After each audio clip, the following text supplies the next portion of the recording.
Derek, thank you for joining us today on the Communicative Leader. I'm so excited for our conversation.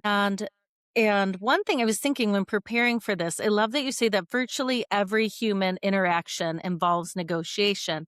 And I could not agree more. For a leader who's listening saying, I'm not in sales, I don't need this. What are they missing about the way power and influence actually work? Such a great question, and thank you. I'm happy to be with you too.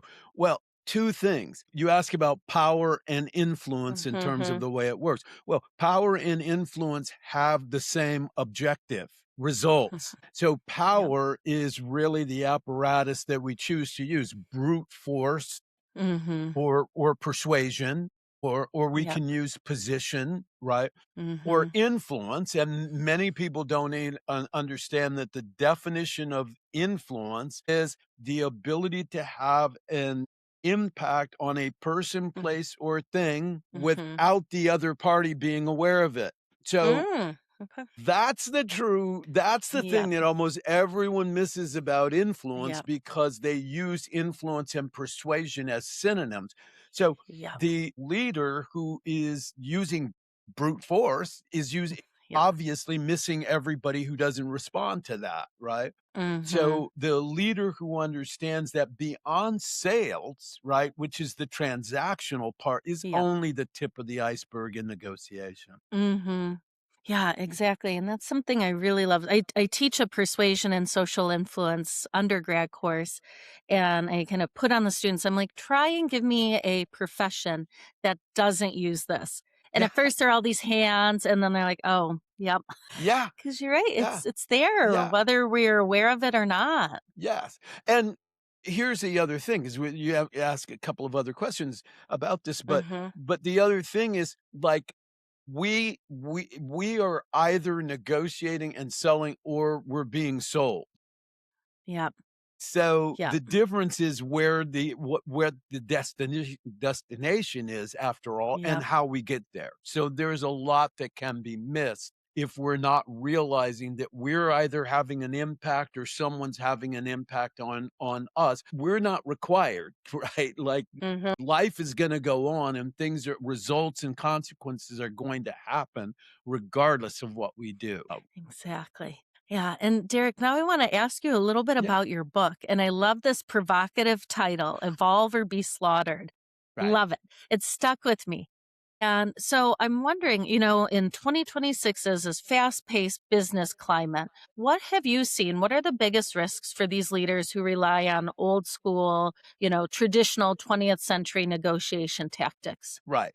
So I want to say that I think those tactics are important to understand and to Hmm. know about because a lot of where we are in the evolved era, in the Hmm. snuff era, is really built on the shoulders of that, right? So we that old school Hmm. stuff is there, but Yep. we can't rely on it. And that's the operative word that you're asking. But the answer to your question, in Yeah. my view, would be that the consequences are vulnerability and extinction. Right? Yep. Because if we're relying on old school tactics or we're relying on our experience, Hmm. we just did a poll that included over 1 million people, and we got 30 or 40,000 impressions about by asking, Yeah. can you achieve great negotiation skill and expertise through experience only? Well, about 56% of people said across many different Hmm. sectors said, yeah, you can.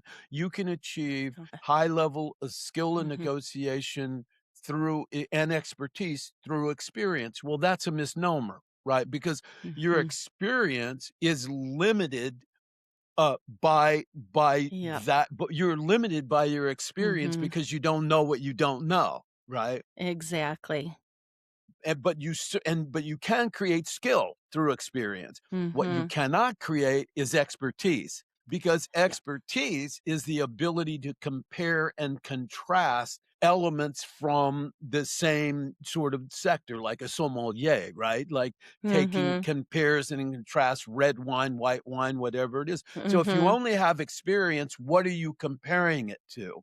So you're Yep. extremely vulnerable. And if you only have Mhm. old school knowledge, then you wouldn't even recognize, Henry Ford would certainly look at a Ferrari and go, Mhm. That's a pretty, big advancement on what I had Yeah. in mind." Right? Yeah. He would certainly, Yep. but he would have no clue how to operate it Mhm. or how to build it or the computers, the technology wasn't in build. So it's the Mhm. same thing. You're either going to be vulnerable to somebody who has Mhm. more insight and skill and knowledge, and eventually you'll be taken out, Yep. just as, Ford is no longer the number one and only motor car company in the world, right? Yeah.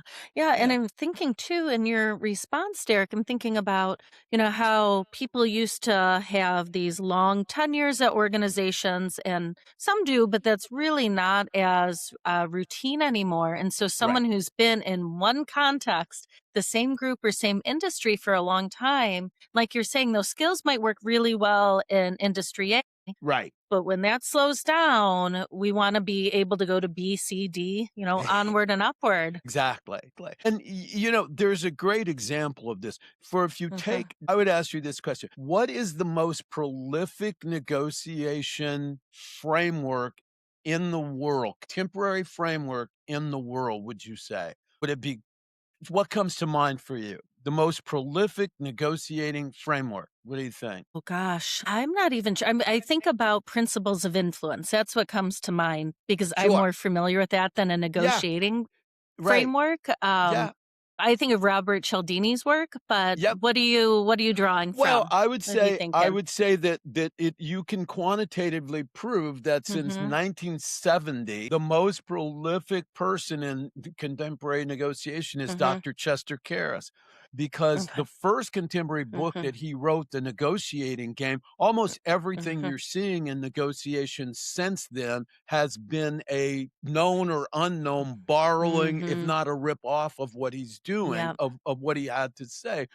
And it's so prolific that now when I saw somebody on an Instagram who was doing a master class that was Mhm. literally taken from the Keras Oh, workbook, and I contacted him and I said, "I have a yeah. problem with somebody just ripping Yep. somebody else's." And they went and they Yep. looked at it and they said the principles that he's using are part of the public domain. And Oof. his work, and yet to Mhm. this day, they are the Mhm. largest seminar factory on planet Earth, Okay. Yeah. the largest. And so Wow. they're the largest, and they're still actual, but they're still teaching a lot of Yep. things that Mhm. were in the negotiating. Now, how has the world Yep. changed between 1970 and 1920 or in 2026? Yeah. And so does some of it still work? Yep. Yeah, some of it Yep. still works, Mhm. but a lot of it, I mean, just by virtue of its life cycle, and yet people are paying a lot of Yeah. money and going to this and they don't know, right? But Yeah. also if they're doing transactional work, they're gonna be more Mhm. successful, but if you're doing beyond that, you're gonna have a problem. Mhm. Yeah. Yeah. And let's think about that, the beyond. So my next Yeah. question, this is something that you talk about that I love, is the objection flip.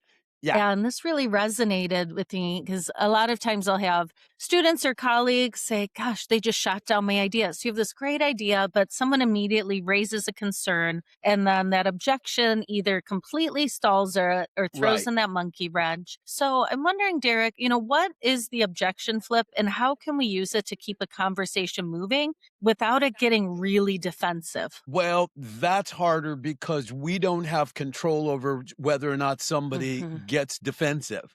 Mhm. What we do have control over is how we Mhm. handle it, right? Yep.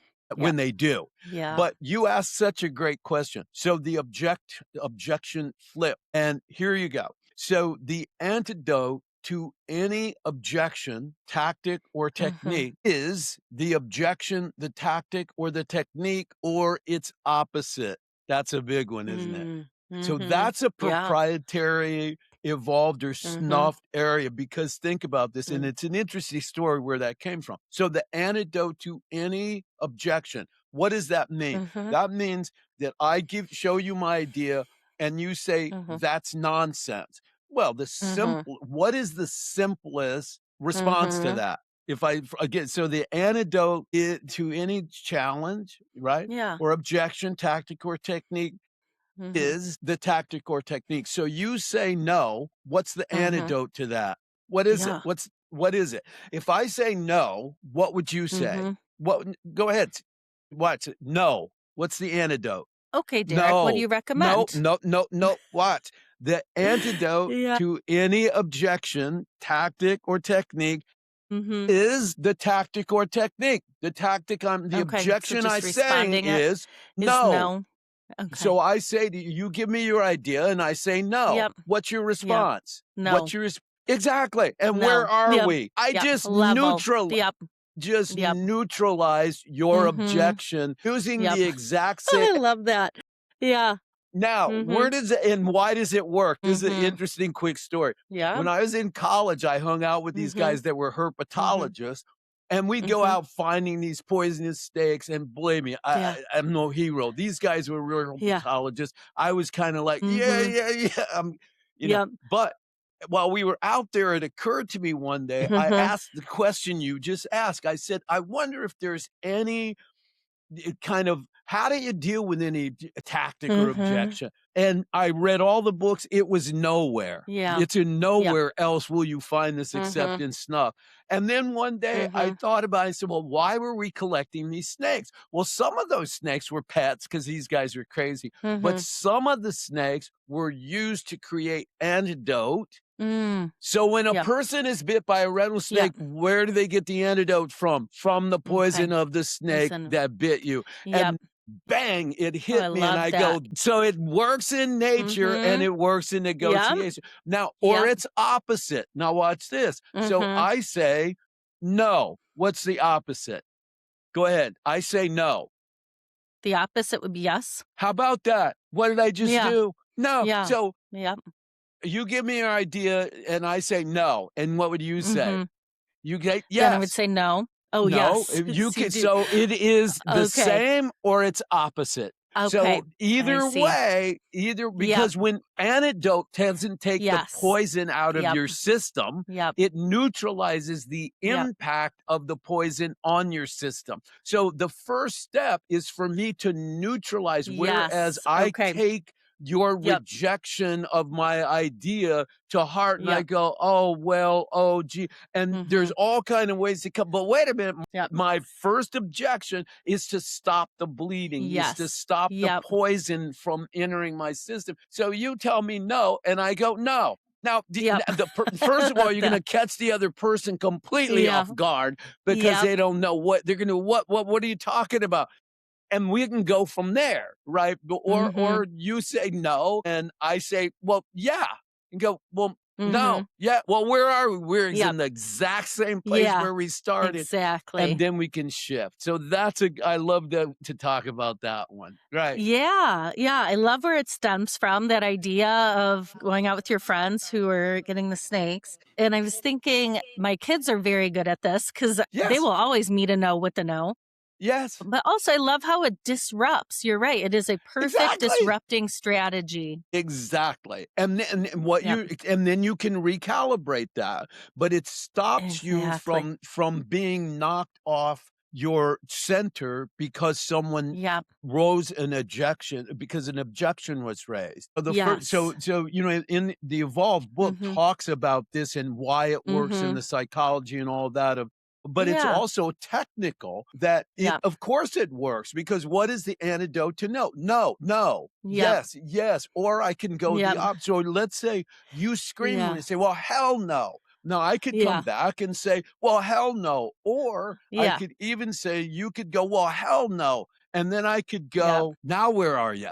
Because yep. you screamed at me, and rather than coming Mhm. back at you, I went and maybe I said to you, Yes. "Well, you're Yep. incorrect." in the most Mhm. low key. And now Yes. you're either Yep. going to escalate, and the more you Yep. escalate, the easier it is to take the wind out of your sails, because the opposite, Mhm. you escalate and I let you go. Eventually, Yep. you run out of air, and now you feel like an idiot because you're yelling and screaming, and I Exactly. haven't moved my Yeah. position. So I'm Yes. maintain the power. So the first thing is to neutralize and then Yep. take the power and recalibrate. That's it. Yeah. Yep. Brilliant. And I love what that does, exactly like you said, power and also for potentially changing counterproductive For sure. norms in a group. If we have a leader that's always shooting things down or a hard no, this is a way to continue a conversation to stop It is, that. and And there are some other things yeah. in Evolve about dealing with that, but you've got some other questions Yeah. there too we'll look Yeah, at. yeah, Yeah, exactly. So you yeah, just mentioned psychology, and I know that right. you often you incorporate psychology, behavioral science into your framework. And I'm wondering, what is one hidden psychological trigger that often causes negotiation to stall out, even before we get to the logistics, to the numbers? Yes. Well, I believe that a lot of that comes from classic and old school negotiation training. So the first Mhm. thing is that people focus on the deal and what they want, Mhm. rather than focusing on the people. And that'll come up again Mm. here. So Yep. the thing is, they Mhm. focus on what they know rather than on finding out what they don't know. And that is Mm. one of the biggest Yep. difference between the Evolved and between Classic, Karis, Harvard, and everybody else. So Yeah. all of them are gonna tell you something like, Mhm. "Aim high." So I go into a negotiation, I'm Mhm. aim high. Our question is, aim high according to who? So, or I can go and I can Yeah. say, well, I go in and say, well, I'm gonna go in my BATNA. So who came up with Mhm. the BATNA? You did. Mhm. Or I Mhm. could say, well, don't split the difference, as Dr. Yep. Karas did in 1970, or I could Mhm. up that ante and say, well, never split the difference, as Chris Voss did in Yep. 2016. People Yep. think yeah, Mhm. never, don't, okay. Yep. But I could say any of those things. Who came up with, if you say don't, if I taught you don't Mhm. and never, then I've taught you to Mhm. fail in any instance where don't or never are the Yeah. only thing that are going to get a deal with me. Yeah. Not right? So now if you go into a negotiation and you say, "Well, I'm gonna aim high, or I'm gonna come up Mhm. with my BATNA," then quantitatively Mhm. speaking, you're negotiating against yourself. Yeah. Yep. The Yeah. evolved negotiator, I'm not interested. I know Yeah. what I want or what I think or I know what I want, right? I know what I think I want based upon Yep. what I want. So I'm not Mhm. gonna, if I'm going to a negotiation, if my objective is to negotiate against myself, then follow classic strategy. Yep. Great. And Mhm. then you walk away, "Oh, Yep. that was fun." Well, I don't know, Yeah. okay. Yeah. I'm gonna teach you Uh-huh. to go into a room, and Mhm. big difference here is this. If we go into a negotiation, you have what you Mhm. want, I have what I want. Mhm. Neither of us get exactly what we want, but we get close. Mhm. 99% of your listeners will walk away and call that Mhm. a win-win. You're gonna Yep. say, "Wow, I wanted X, Yep. but I didn't get that, but I almost got Mhm. it. And Yep. you didn't wanted Y, and you didn't get it, but you almost got it. Yeah. So that was, wow, it's kind of a win-win." No, it's not. Mhm. It's actually a lose-lose. The Lose reason it lose. feels so good so often is that I Huh. say, well, because somebody probably got screwed, but Mhm. it's a Yep. family show. So I'm just saying, Yeah. from that perspective, is you have no clue Mhm. whether or not you had a good deal, because all you're Mhm. measuring your outcome is against a target you set. Yep. You set that Yep. target. So you go, "I didn't get my target, but I almost got Mhm. it, and that's okay." Yeah, but Yep. what was the other person's, how far did you stretch that other person? Well, you don't have a clue. Yep. So in the evolve Exactly. approach, we're going to go in and base the negotiation and its outcome on how much of the outcome is based on information or data we didn't know when we went in. Mhm. Because when we get Yep. that new data and new Mhm. insight, it's going to impact what we thought we knew and what we thought we wanted, and now we're gonna be looking for a deal that Yeah. didn't exist when we walked into the room, right? Mhm. So that's Yeah. the key, is to Yep. focus on finding out what you do not know Mhm. and moving beyond the idea of negotiating against yourself. Yeah, it was so insightful, Derek, and I love, right at the beginning you talked about how we focus on what we know, and that makes Yeah, sense because it's comfortable, it's a clear, unambiguous target. yeah. And I'm wondering, what are some of the things that you teach? Like, how do we start to unravel or uncover what we don't know? Wow, that's such great, and the whole section in the book, in the competitive, negotiation area of the book, Mhm. there are 7 competitive rules Okay. in that. Yeah. So, I share the first one with you. So you ask, "Well, Perfect. how do I find out what I don't Mhm. know?" Okay, I'll tell Mhm. you. Watch this. Ask Iowa questions. Now, your response is, "Well, what is that?" And your listeners are Mhm. going, "What is that?" Now watch this real Yeah. quick. "Doctor, what is an Mhm. open-ended question?" One that requires more than a yes or no response. Okay, so everybody in your audience will answer something Mhm. close to that. Now think about that. Mhm. Everybody in the world teaches that concept. So Mhm. now your listener is in a negotiation and you said, "Well, how do I uncover what I don't know?" Well, the simple answer is Mhm. ask an open-ended question. Okay. So, okay, Mhm. but wait a minute. Now we're in a negotiation and now we remember is like, "Oh, I need to find out what I Mhm. don't know, so I need to ask an open-ended Mhm. question." This is what's happening in your brain. So now Mhm. your brain goes, "Well, what is an open-ended question?" Well, the answer is an open-ended question is a question that Mhm. is not a yes or no question. Meanwhile, you're in a negotiation while that's Mhm. happening. Look what's happening to your brain. So Yeah. one of the evolved techniques that we came up with, right, is Mhm. ask Iowa questions. Iowa is an acronym for capital I, Mhm. U, U, it's phonetic. Okay. Iowa, Iowa. All right. So now what does that mean? It means ask if, what, where, when, who, and Mm. how. Yep. Now you're in a Yep. negotiation and your brain Yep. goes, "Well, how do I find out what I don't know?" Yeah. Great. Ask, Yep. choose one.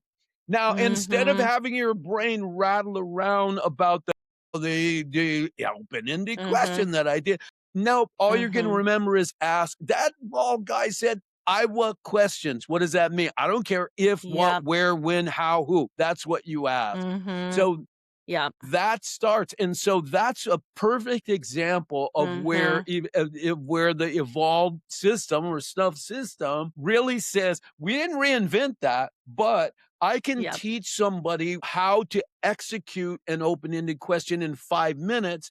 Whereas for the Mhm. last 200 years, people have been teaching people, "Well, it's a question that doesn't that doesn't help me when Yeah. I'm Yep. in a battle going, it's a question." And yet, Yeah. even under stress, Yep. and people go, "Well, which one should," it doesn't matter. Doesn't What, matter. Yep. who, Mhm. what, if, you'll figure it out Mhm. when, and you go from there. So that's Yep. a perfect example of an evolved approach that Yep. works right now. Your people can come Oh, off this yeah. Yep. podcast right now today and use that. And that's a tidbit of what's in those rules, because there's a whole 6 others, but that's a great one to start with. Mhm. Yeah, that's so insightful too, because I think we go back to that idea of disrupting the Yes. expected exchange, which is really powerful when you're the one Right. disrupting. And then Exactly. two, when we stray from what is predicted. And I Right. mean, again, this isn't a very respectful way to do it, but those we're negotiating with, they're on their heels, right? Right. They're trying Yes. to figure out, what can I share, what can I not share. Yeah.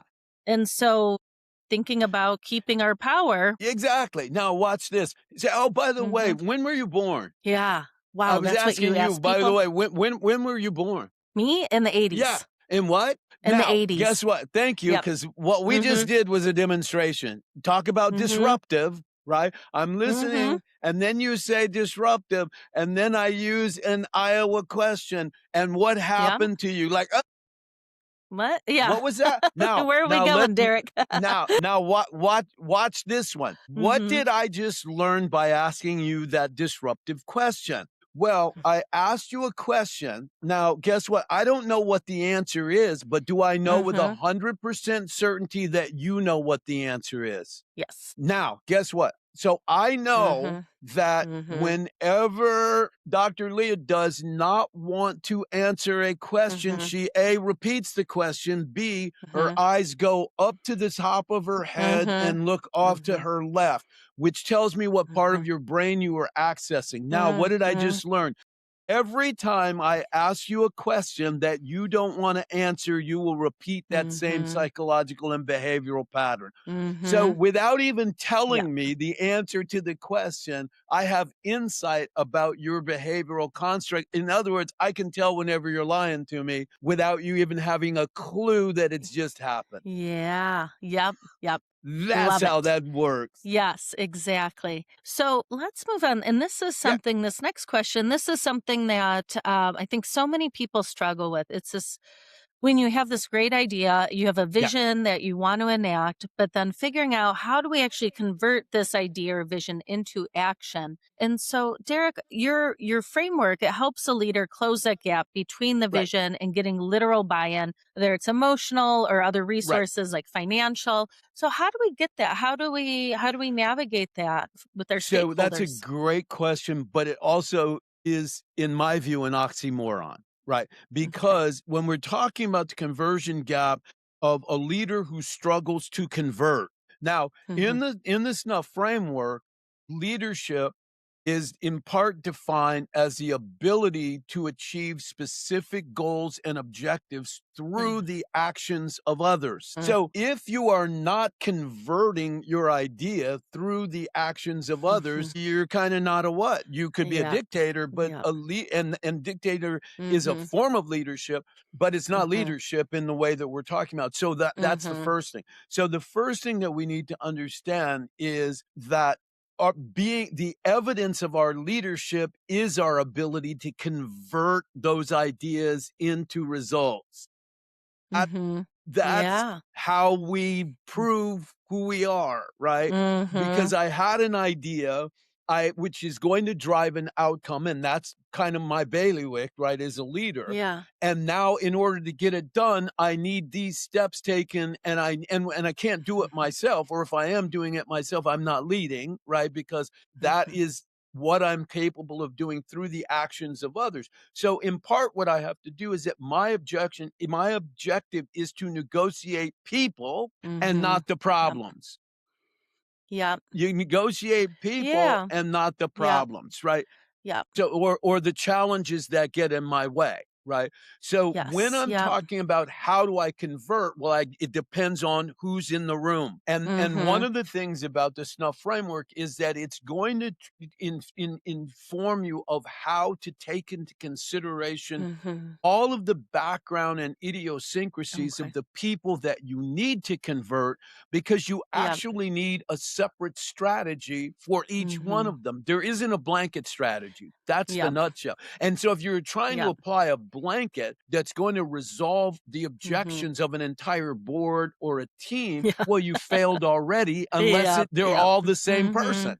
Right? So we Yep. need Exactly. strategies that are tailored for the Yep. individuals we're interacting with. Yeah, Yeah, and I was when you were, responding, I was thinking about how, talking about negotiating people, not the problems, but a lot of times when we're not good with the people, we create more problems. exactly. Yeah. So if we're not good with the people, that's Mhm. self-awareness. That's not a problem. There's a lot of Yep.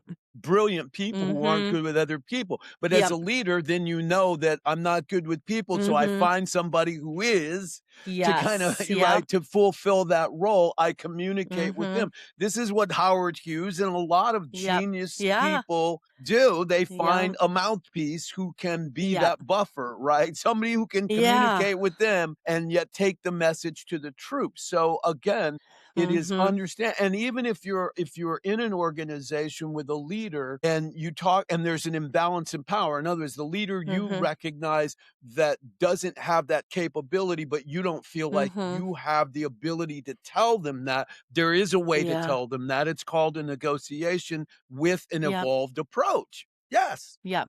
Exactly. And so you just mentioned presence, and that's something Yeah. we talk a lot about in this show.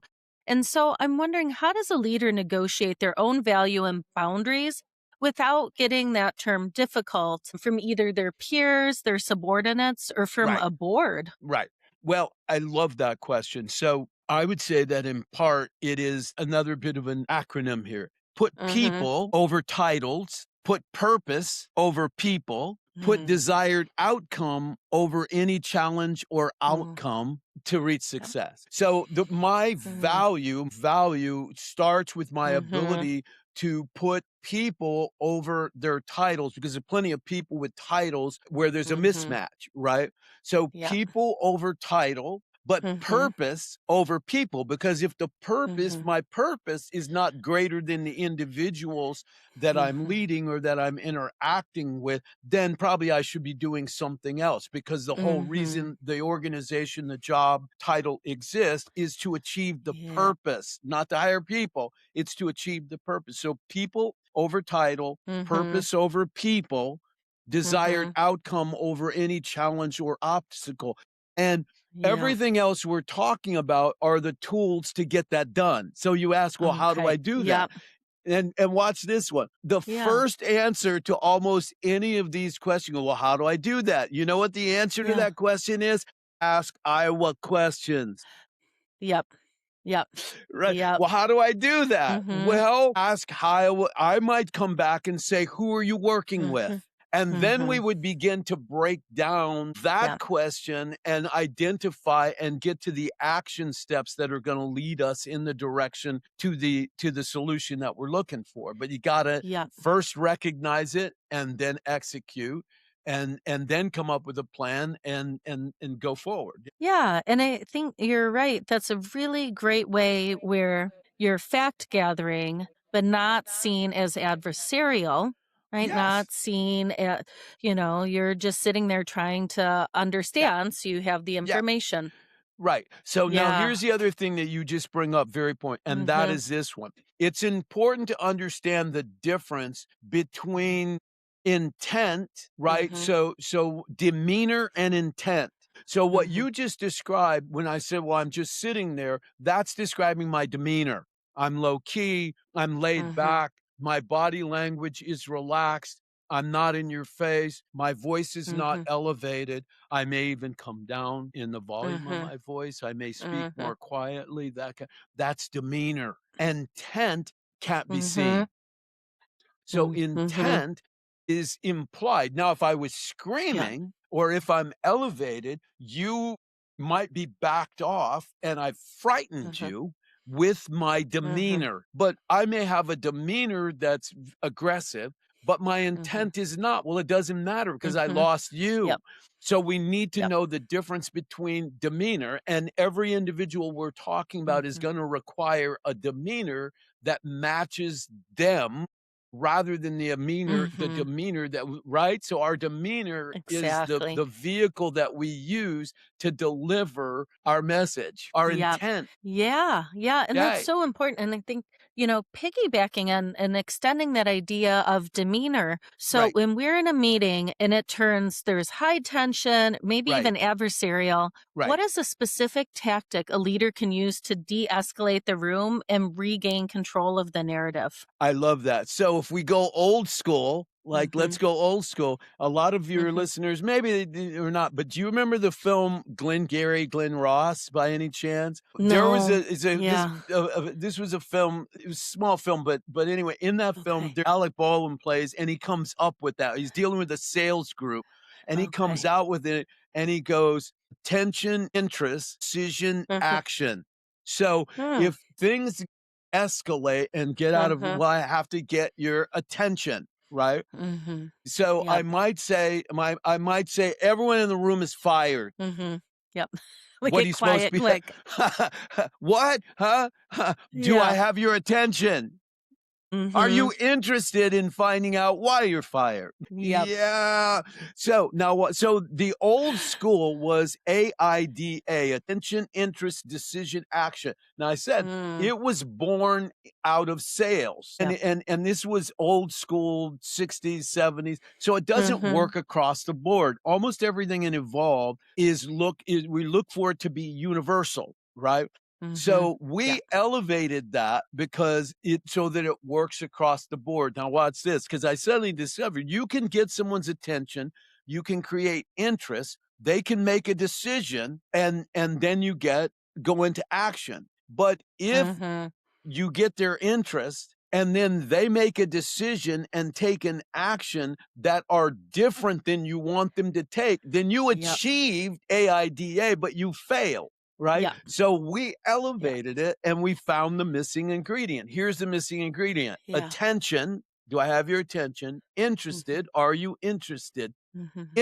Influence. Mm. So now I use the tool of influencing Mhm. your interest so that you make a Yep. decision that is consistent with the direction I Mhm. need you to go. Now you made that Yep. decision. Now you take an action that is consistent with the decision that I need you to go. And then I measure the result. So the evolved for the 21st century will work Yeah. online, on Zoom.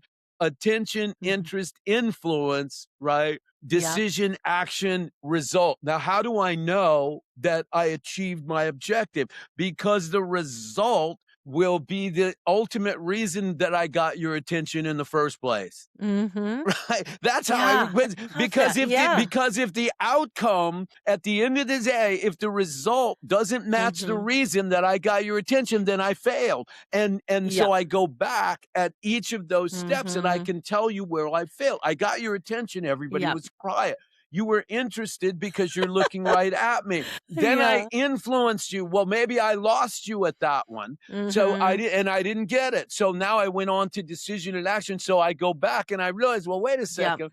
I had their attention. They were interested, but Mhm. then I did not influence them properly to Yep. make the right decision because they made the wrong decision. So I go back Yeah. and I Yep. recalibrate Yep. influence. So it's a Yep. very many of the Mhm. things that I love about Evolve is almost very Mhm. much of it is quantitative. You can argue about it, but you Yep. can't argue. 2 plus 2 is 4. If I Yep. got your attention to achieve a Mhm. result, then Mm. how do I know I Yep. succeeded? The result matches the reason that I got, like 2 plus 2. Yeah. So that's a Exactly. I love that Yeah. tactic. I love that strategy. Yep. And we talk about that again more fully in the book as well. Mhm. I was thinking too, is that oh gosh, did I lose that they thought? Oh, no, no. Okay. So seeing the old school model you're talking about where Right. it might on paper look like I am successful because you arrived at influence or arrived at this decision doesn't Right. mean it was the one I as the leader wanted. I was Yeah. thinking about how the hits to my credibility as that Right. titled leader then Right. when then people can see me circling back trying to Right. figure this out again. Right. Right. So You've got some that's the leeway, but not endless. right. Well, here's the thing. Most people are not thinking about the idea of connecting it from Mhm, a quantitative standpoint. mhm, Like, so if I come back and I say, I can do what you said, I mhm. can get their attention, they Yep. could be interested, they made a decision. But was that why you were doing it? No.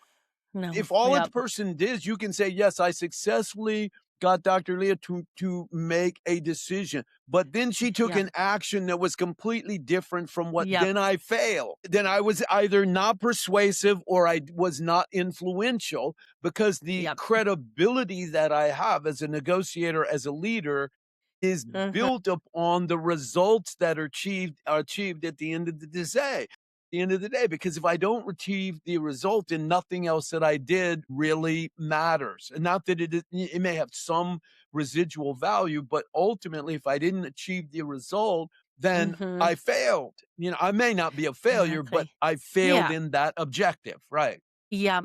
Yep. Yeah. So let's continue with this Yeah. idea of results. And that's Yeah. something I love. You mentioned that resolving personnel and leadership challenges, it really helps to drive profit. And Right. so, Derek, I'm wondering in your experience, how does closing those internal conflicts faster directly impact a team's decision velocity? Absolutely, because listen, conflict clouds clarity, and a Mhm. lack of clarity curtails outcome and results. So Okay. it's a direct connection to the bottom line because a lack of clarity creates inertia. When I'm not Mhm. clear, if you're driving in the fog, if it's clear out and you're Yeah. driving down the Mhm. road, you can drive at 100 miles an hour, assuming there's no Mhm. policeman, but you Yep. can drive 100 kilometers an hour and feel like you're Mhm. going 100, right? Now, Yep. add fog into that. Now Mhm. drive at Mm. 100, your risk of Yep. dying is much higher and of hitting Yep. something or hurting somebody else. So it's a direct quantitative reality that when Mhm. there is a lack of clarity, there is inertia. And when there's Mhm. inertia, everything slows down and we lose the focus on our objectives. And then people Mm. begin protecting Yep. themselves. So we go from a group Yeah. focus on the achievement or Mhm. attainment of an outcome to now I'm unclear about what I'm Right. supposed to do or where I fit. So the first thing I Yeah. do now is turn internal and figure out, well, then how do I protect myself? So we're now no Mhm. longer a cohesive group looking to solve or resolve an issue or Yep. achieve an outcome. We're a bunch of individuals working under the Mhm. same roof. That's Yep. that's it.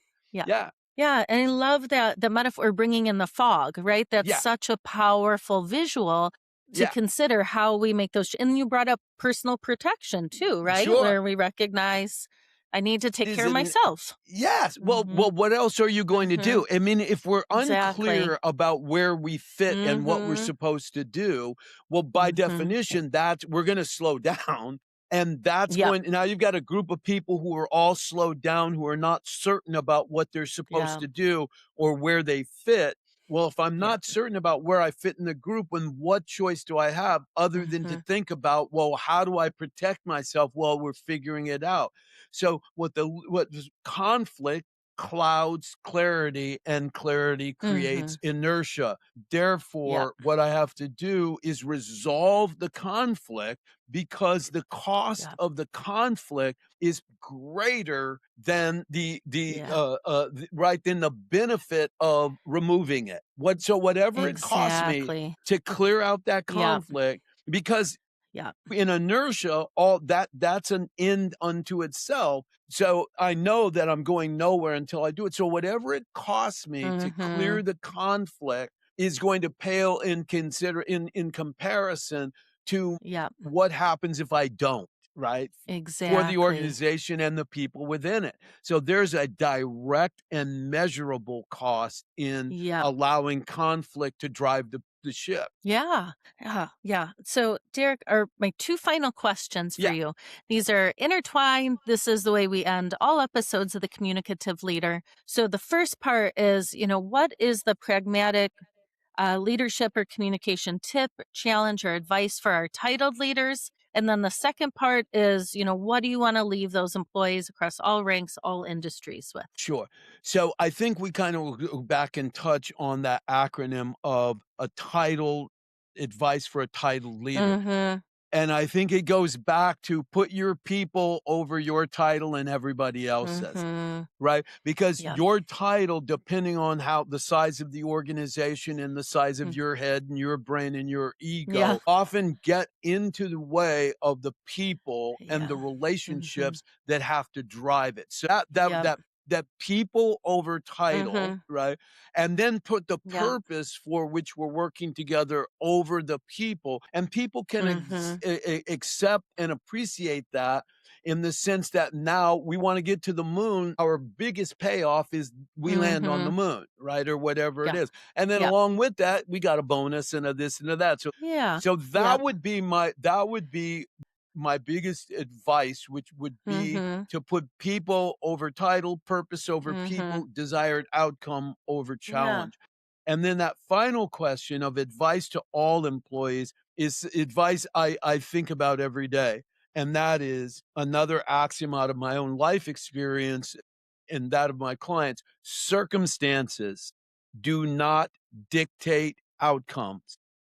Mm-hmm. Circumstances do not dictate outcomes. So, whatever your title, whatever your position, wherever you are in your life, both in work and outside of work, whatever set of challenges that you're dealing with, whatever Mm-hmm. obstacles are in the way, think about this. And this is not just an axiom, it's a statement of fact. Mm-hmm. Circumstances do not dictate outcomes. How do I know that? Because if they did, everyone born poor without Mhm. opportunity or education would die poor Mhm. without opportunity Yep. and education, or everyone who Mhm. comes out of a certain set of circumstances Mhm. that you're in would have the same outcome, and they don't, Yeah. because Yep. circumstances do Mhm. not dictate outcomes. People do. So the advice to Yep. employees is you do. You're Mhm. responsible for understanding how to control and or manipulate, for better word, how to negotiate the circumstances, right? Yep. Right, in Yep. order to drive the outcome and over Mhm. and above to achieve the outcome that other people aren't getting. And so I would say that you need tools to do that. Mhm. Wherever we are, if we're going Mhm. to stand and assume that we can navigate all the issues and problems that we are with the tools that we have, if we could do that, we would already be doing it. So the Yep. recognition that what is Mhm. missing is we've got a box full of Mhm. experience and tools in our life, but we don't even Yep. know what's not in that toolbox. Mhm. Right, Yep. and we clearly there's not enough, and I'll do one anecdote. I was in and I love Viking history and all that. So Mhm. I was in just in that part of the world over the Mhm. summer, and in Copenhagen and all throughout that area. Mhm. And I went to the Viking Museum, right? So Mhm. at the Viking Museum, they're actually building Viking ships with the same tools that they Wow. use to build them, and they Yeah. have several of the ships that are sunken out there. So I go in the Okay. workshop and I see an entire wall full of Mm. dozens and dozens, if not hundreds, of very Mhm. specific hand tools that Yep. are used to take a log and create a Viking ship. And I thought to myself, it must have been over hundreds of years as different logs would come in Yeah. that a Mhm. master craftsman would go, you know what? Mhm. This tools that we have Yep. for this particular log, we Mm. don't have a tool that's going to navigate or solve that problem. And they Yep. created another tool. So I Mhm. thought to myself, I have no idea what most of those tools Mhm. are. I wouldn't have even known that they existed except that I'm here. I Mhm. certainly didn't know that I was missing them in my Mhm. box. So the idea is understand that you're not going to see the tools in a box where they don't exist. So you have to Yep. make a commitment to and that's the great thing about your podcast, because it's Mm. a place to identify tools that you Mhm. didn't know you didn't have. And then what Yeah. happens is after that is those circumstances that do not dictate outcomes require that you take an action Yep. based upon what you learn. Yeah.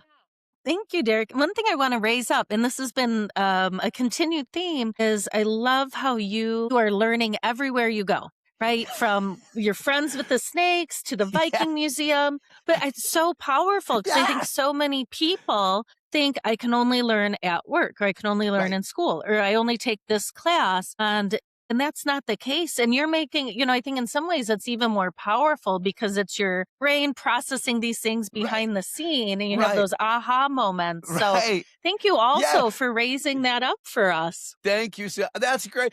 You know what? I Mhm. found it I remember by asking the Mhm. question, I Mhm. remember asking the day I asked the question, I thought, I wonder if there is some way or some tool that will neutralize any objection. So, and Yep. then the idea of looking and reading and Yeah. researching and, spending Yep. time online in Yep. the library because I like to hold books Mhm. and go, Yep. I'm sure you do too. There's kind of Mhm. like, Oh, I wow, do. I you love get books. lost Yeah.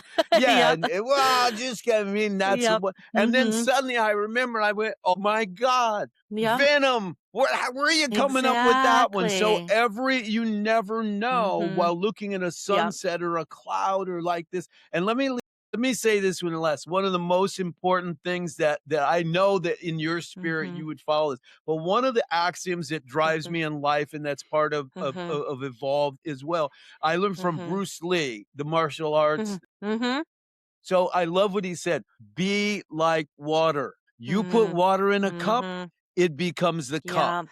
Right, and so Right. everything that we learn allows Mhm. us to fit in more cups and to be Yep. more like water in different Mhm. circumstances, and so there's a joy about living Yep. and exploration that makes us alive if we want to, whereas otherwise, if we just look around, Exactly. we can be discouraged by what we Mm. see in front of us. Does not have to be that Yep. way, right? Yeah, yeah, such a powerful reminder. Well, Derek, this has been an absolute joy. I've really enjoyed this conversation. I've learned a lot. I have so many notes. I've been taking notes our whole conversation. So I know you're going to leave our listeners with so many helpful tools. So thank you for sharing your time. Thank you. It's a privilege. I love you're wonderful. I mean, people are listening to your podcast. Mm. You now have a new fan, so I'm definitely following and listening to see who else you have. But I think it all comes from you and your love of what you're doing Mm. and your own curiosity and joy and wisdom too. So thank you for the privilege of sharing with me, and maybe we'll get a chance to talk again. Thank you. Yeah,